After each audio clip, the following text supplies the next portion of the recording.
Mapagpalang araw sa ating lahat. Ako ang inyong lingkod, Elijah Paul John Valdez, at welcome sa ating daily devotions. Ang ating verse for the day ay nasa mga taga-Roma, chapter 3, verse 28. Sinasabi dito na, kung gayon, maliwanag na sa pamamagitan lamang ng pananampalataya, mapapawalan sala ang tao, at hindi sa pamamagitan ng pagtupad sa kautusan.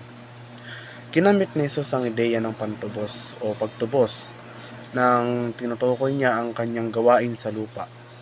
Ang kamatayan at muling pagkabuhay ni Kristo ay nagbibigay ng katwiran sa mga mananampalataya sa harap ng Diyos.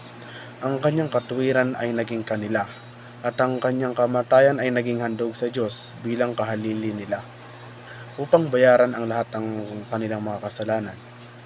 Ayon sa mga protestante, ang pagbibigay katwiran na ito ay pamamagitan lamang ng pananampalataya, hindi sa pamamagitan ng mabubuting gawa, at isang regalo mula sa Diyos sa pamamagitan ni Kristo.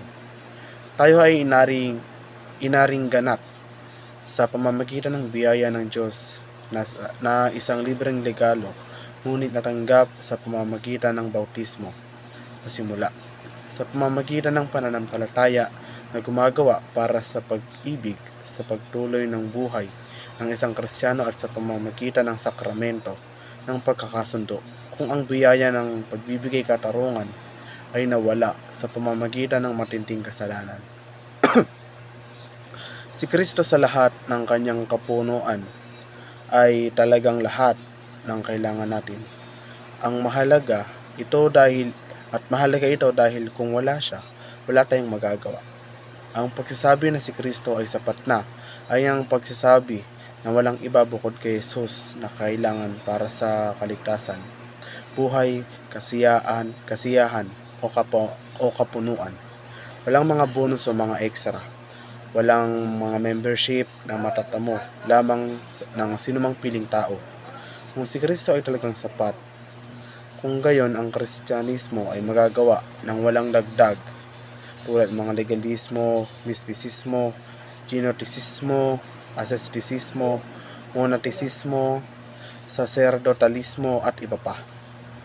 Kung si Jesus lang ang kailangan mo, wala ka ng kailangan pa. Makakarating pa tayo. Ang pag-aangkin na si Kristo ay sapat na nangangahulugan hindi lamang na hindi natin kailangan ng ibang karagdagan kay Jesus, kundi pati na rin ng anumang mga pagdaragdag ay talagang mga pagbabawas.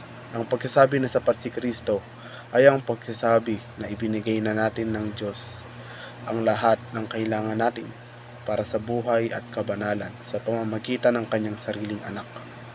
Ang pagsasabi na si Kristo ay sapat na ay pagsasabi na ang tanging bagay na kailangan ng sanga upang mamunga ay ang konektado sa puno ng ubas. Si Jesus ang puno ng ubas. Muli, ako ang inyong lingkod, Elijah Paul John Valdez, at dito na nagtatapos ang aking daily devotions.